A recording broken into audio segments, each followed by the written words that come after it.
We're all concerned about active shooter events, but what we worry about is school shootings.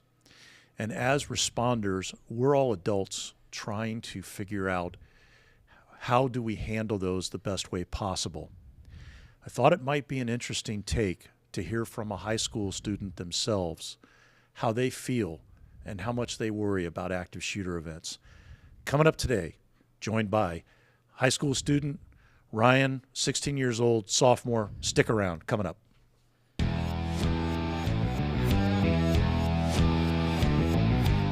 Welcome to the Active Shooter Incident Management Podcast. My name is Bill Godfrey, your podcast host. Today it is my pleasure to introduce you to Ryan. He's a 16-year-old sophomore at a school nearby. Ryan actually came in to interview me today about a project he's working on in relation to gun violence. And I thought it might be really interesting to hear his take on how high school students think about this stuff. And so, Ryan, first of all, thank you for coming in and agreeing to do this. Thank you for having me. It's a pleasure. Yeah, sure. So hopefully this will be fun and we pick up a few tidbits. But how much do you as a high school student, you and your friends, how much do you guys think about the current environment and worrying about active shooter events at a high school and gun violence and things like that? So obviously we're kids. We don't think much about it. We're never like, it's not going to happen to us. Like, yeah, it's a terrible thing, but we're like, it's never going to happen to us. We have lockdown drills. We have all these things. We all think, great, another lockdown drill. At least we're missing 5 minutes of class. But the thing is, we never take it seriously. And what happens if it does happen to us? Like, no one thinks about it because you don't want it to happen to us, but it, of course, can happen to you. Just no one wants it to. No one thinks about it. At our school, at least. So tell me what your lockdown drills are like. So our lockdown drills is the announcements go on. Oh, this is lockdown drill. Teacher turns off the lights. We have little flaps that go over the door window, and we just stay silent. That's all we do. We go into a little corner. But honestly, like, how much will that really help us? Obviously, so if a shooter comes into a school, he's not going to look at all these doors and man, no one's here. I have a whole school. No one's here. Obviously, they're going to know we're in the safest corner. We're somewhere. Like, does it really help us? It's a really interesting question. So when they do the lockdown drills and the teachers put the flap over the window on the door, do they also lock the doors? Are the doors locked? Yeah, of course. Of course, the doors are supposed to be locked out throughout the day no matter what. Another thing that's just supposed to help us. As I say, are they? Most of them are not. Most of them don't lock the doors because they don't want to have a kid getting a disruption in class to go open the door every 2 minutes for the kid that wants to skip class in the bathroom. And so they just leave the door open and unlocked. So anybody could walk in. And for those teachers that, have their doors typically unlocked, when you guys do have these lockdown drills, do they make an effort to lock them? Yeah, of course, because their entire thing is they have to turn off the lights. They have to close the flap. They have to lock the door. It's their priority over us. So, yeah. So have you ever noticed, does the teacher have to go outside to use the key to lock the door, or can they lock it from the inside? They lock it in the inside because, of course, I don't think the school wants to jeopardize the teachers of getting hurt or anything. Yeah. So do you ever talk to your friends about this when events have occurred? Does it, you hear about it in the news, you go back to school the next day, does it ever come up in conversation? Or sometimes with like certain teachers, like, they'll say, oh, did you guys see what happened on the news? And then the entire class is instead of doing a math paper, you're talking about the next school that just got shut up. And like, we never really talk about, well, are we ready for that? Are our procedures enough for that? We never talk about that. We just say, yeah, it's scary. And one kid will obviously, of course, say, are we doing enough? And teachers, I don't know what they think when they say that. Interesting. So in your lockdown drills, you guys obviously lock the doors, you cover the windows, you go to a corner. Do they ever practice evacuation or talk to you about what to do? Do you guys ever talk about what you would do if somebody came into the room? They say if someone were to come into the room, you grab the heaviest thing and you throw it at them. That's all they say. So if that's like a book, your computer, just your entire bag, if someone can lift it, their desk, they say if you see someone walk in you don't know and they look dangerous, start throwing stuff at them. How does that make you feel? I feel like, really, you want us to throw a book at them? Is a book really going to do something? Because a person could just get back up. And then what are you doing when you have no books?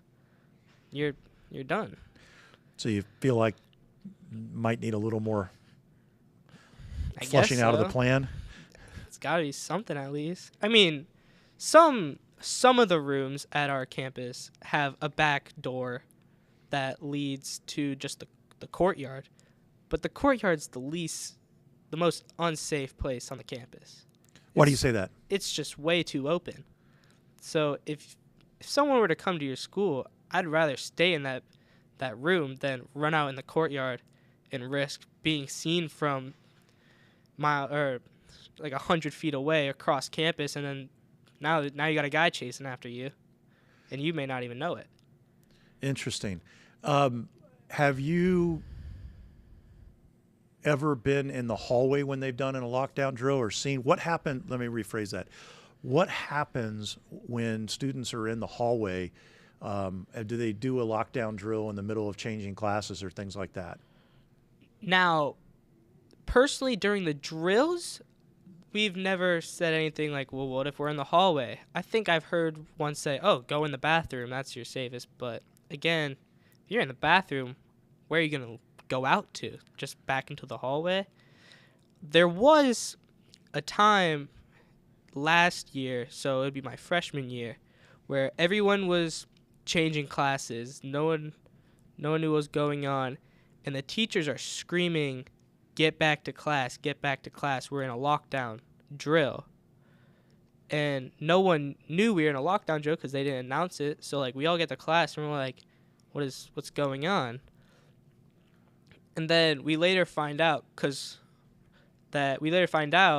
there was someone on campus that wasn't supposed to be on campus. And so we were in lockdown for at least 25 minutes, having no clue what's going on. So that's the only time I remember going from class to class telling us. They just were screaming, we're on lockdown, we're on lockdown. So everyone was running back to class. So do they have any kind of like bell or alarm that gets sounded when there's a lockdown, or is it just an announcement on the PA? If it's a drill, they always say, this is a drill, nothing's bad. But never have they said, like, yeah, this is happening. Because there was one time where at my school, in my class, so this was probably like the most chill teacher you could ever think of. Didn't care what you did. One day we all walk into class. He's like, hey, principal's doing an inspection, so if you hear the door open, put your phone away. We're all chilling on our phones. We hear the door start to open. Everyone's shoving their phone in their pocket, closing like the games on their computer. It wasn't the principal. It was a police officer. Walks in, looks around, sees a kid, go towards him, grabs him, and just takes him out of the class. We're all sitting here like, what on earth just happened? And kids next to him were like, he had a gun in his bag. And we're all like, what? They're like, he had a gun in his bag. And I was like, oh my God. A kid that was probably 13 feet away from me had a gun in his bag. I was terrified when I found out about that. I was like, one wrong thing that we did, it wouldn't have been what he was planning to use it. It could have been us. Now, the news came out and it said he only had 3 or 4 bullets in it. He said he planned to use it after school, totally off campus. But still, that is terrifying as a 15-year-old kid who has no idea what's going on. Yeah, that's a tough experience. Did you talk to your parents about it?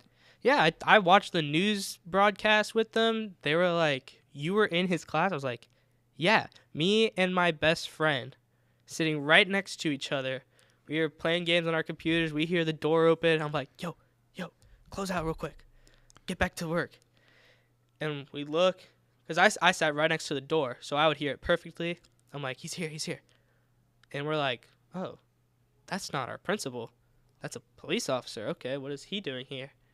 Totally goes to the kid, grabs him, escorts him out. We're like, what just happened? Our teacher was sitting on his phone too, not paying attention. He hears the door, he gets up like ready, and he was silent after it happened. He was, what is going on? He thought it was an inspection from our principal. And after they left, they're just, what is going on? And I look at my phone again and I see messages from my friends who are at the other campus, and they're like, "Oh yeah, we're on lockdown." I'm like, "Why are you guys on lockdown? The kid with the gun is at our school." So obviously they probably didn't want to say we're on lockdown so that kid wouldn't know. Oh yeah, we know you have the gun. So Interesting. That's a difficult challenge. So you've been pretty close to this. I have, yeah.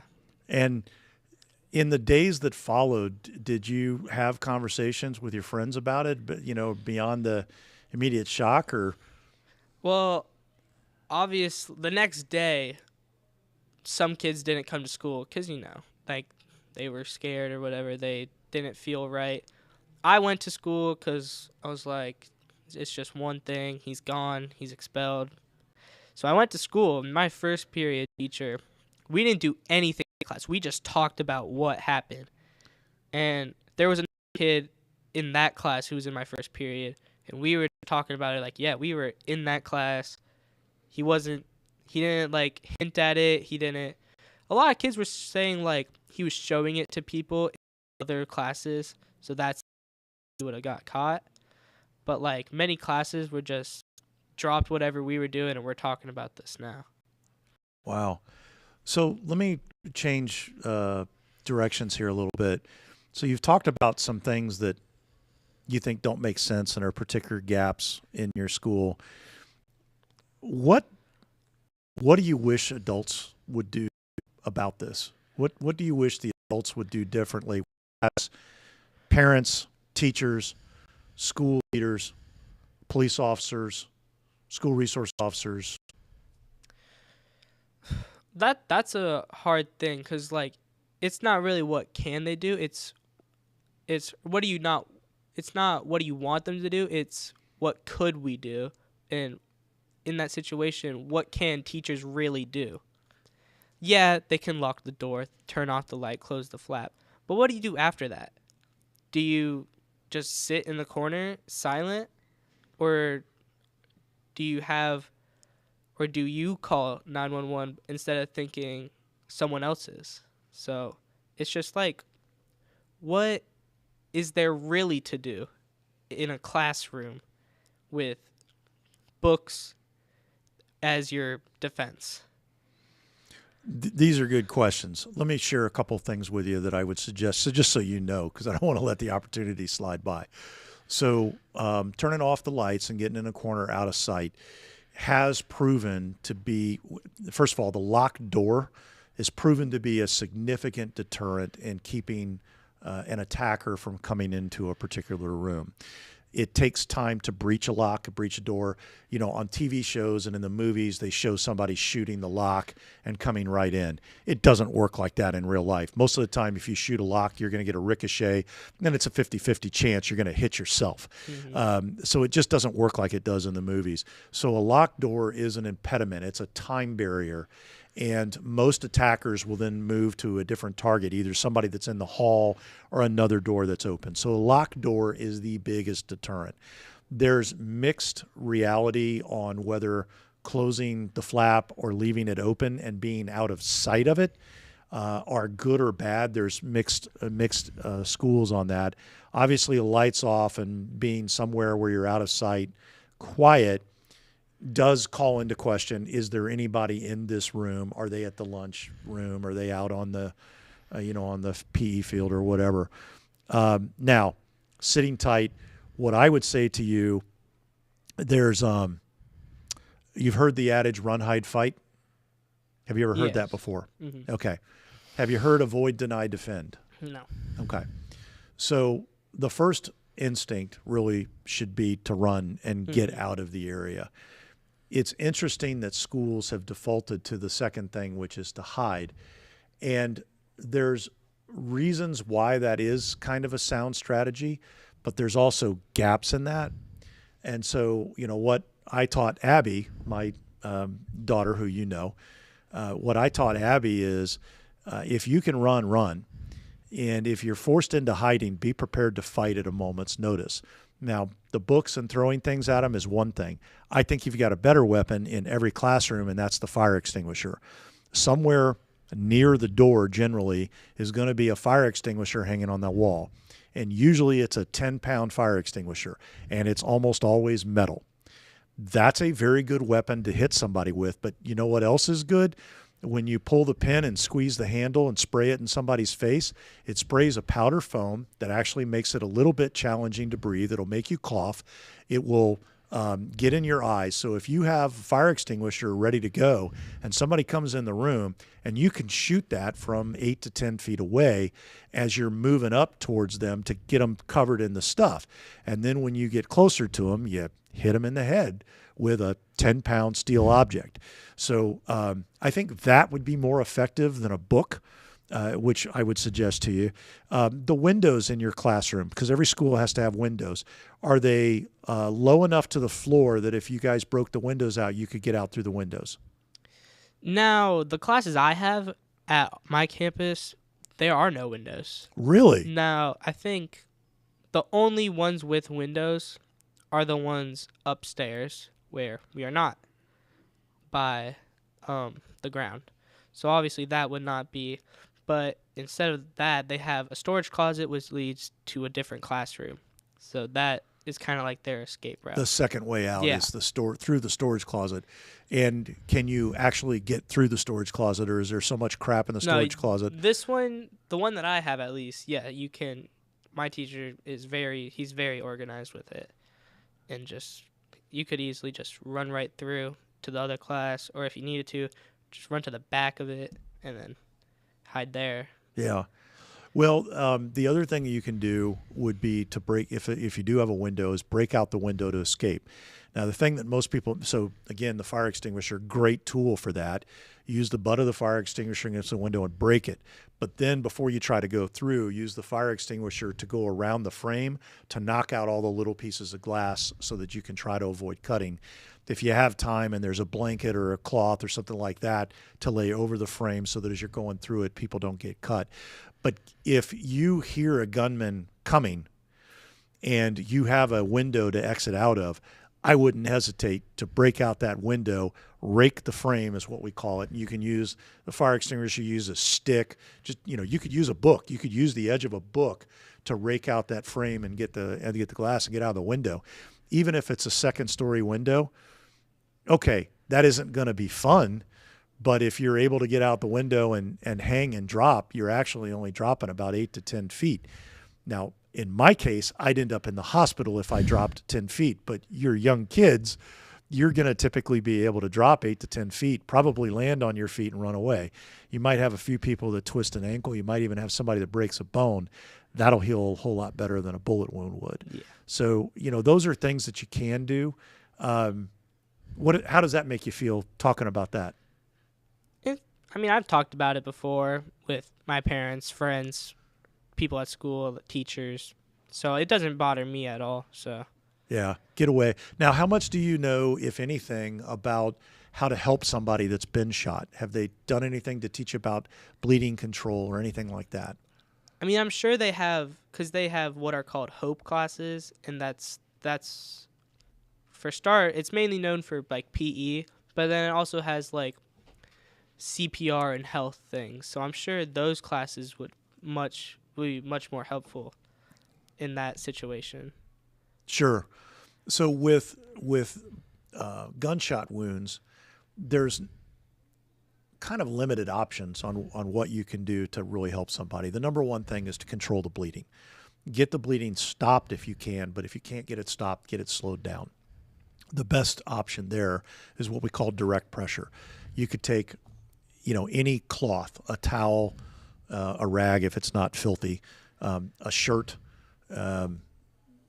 anything, a handkerchief, anything you have, put it right on the wound and hold pressure on it to try to slow down the bleeding. And even though the blood is going to come out and going to fill the garment, that blood so like let's say you put a towel on it and it was bleeding pretty bad into the towel, still hold the towel on and hold pressure on, because it may clot. That blood that's in the towel may help clot, and at the very least is going to help slow it down. If somebody gets shot in the chest, so they're shot up in where your lungs are and they're having trouble breathing, put a piece of plastic over the hole so that they don't suck air in. That's one of the things that, and I won't bore you with all of the mechanics of how that goes wrong, but when you're shot in the chest, if you're breathing and you're sucking air in through the hole, that can cause you to die fairly quickly. But a little piece of plastic, so that, even like a Walmart shopping bag over the top of the thing, it'll seal against the skin to where the air doesn't come in easily. Could save somebody's life. Mm-hmm. Rolling people up on their side. They've been shot. Maybe they got shot in the chest or shot in the face, and they're bleeding, and they may or may not be conscious. Rolling them up on their side so that any blood that's in their mouth or in their airway drains out, so it doesn't block their airway, could save somebody's life. So little things like that, and maybe those are things that we as adults ought to start talking to schools and school leadership about. Let me ask you this. How would you react as a kid or, emotionally, if one day you come into class and the teacher goes, okay, today we're not learning about math. Today we're going to learn how to control bleeding if you get shot. Would that upset you? Because some kids are very emotional about that stuff. So honestly, I would think some kids would think it's a relief. We're not learning math.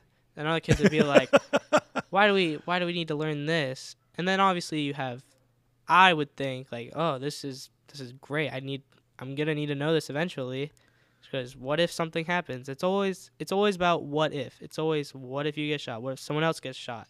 Instead of standing there, go help them instead of thinking someone else will do it. And last year we did have something similar, but with CPR, and it was always just take action and then go to somebody, like call 911, and I've been told by my dad. He's told me, if anything ever happens and you know how to deal with it, you step in and then you point at someone and you say, you call 911. Because if you don't do that, they're going to say, oh, someone else is going to call 911. But he was like, if you tell someone to call 911, everyone knows that person is calling 911. And then even if they don't, just tell another person, call 911. It's very good advice and right on target. And I'll add on that to say, should you ever find yourself in one of these one day, and you've got some injured that are with you in the classroom, don't assume that 911 knows that you have injured in your classroom. Somebody call 911 and say, we're in classroom 118. There's 22 of us. We have 5 kids that are injured, and if you can provide some specific, like 2 of them are bad, they're critical. 3 of them are awake and talking, they're hurt, but 2 of them are really bad. Whatever kind of information you can provide to the 911 dispatcher about your location and the situation, whether there's a threat in the room with you or whether there's no threat but you've got injured, all of that can help the responding police, fire, and EMS personnel prioritize where they need to go and where they can get crews to you to rescue. The other thing that's probably really important to tell you, you mentioned that sometimes you've been on lockdowns for 20 or 25 minutes. In a real event, you will probably be on a lockdown with little to no information for an hour or more, especially if you don't have anybody injured in your room. So let's say the shooting happened someplace else on the other side of campus and you guys are in lockdown, but the violence didn't really come anywhere near you. The responders are going to want to take care of all the injured and start what we call clearing the campus, which is where we do a room-by-room search to make sure there's no threats. And in some cases, the school personnel don't get an opportunity to do an announcement on the PA. And, most cops and firefighters and paramedics, they don't know how to go to a school office and find the PA controls to put on an announcement. And so you're stuck in lockdown for what can be a very long time worrying. And of course, by that time, your cell phone's lit up with text messages from your friends. You know it's real. Everybody's going to be scared. But here's the reality. 90% of active shooter events are over in 10 minutes or less. 90%. The killing is over in 10 minutes or less. So if you're sitting in lockdown in a real event on 20 minutes, whatever bad has happened is probably done. And if you guys are okay, then let people know that you're okay. And if you're not, get that called into 911. I don't know. Is that helpful? Yeah, that was great information. All right. Anything I didn't ask that you would want to volunteer or talk directly to police officers, firefighters, EMTs? No, I think I'm all caught up in what I need to know, and if anything happens. Ryan, thank you for doing this. It was a pleasure. I appreciate you coming in. Thank you for having me. Enjoy the couple years you have left of high school. If you were like me, you couldn't wait to get paroled out of there and get on to college life. I'm just ready for it to be done. I hear you. Well, ladies and gentlemen, thank you very much for tuning in. I hope you found this an interesting detour from our normal podcasts.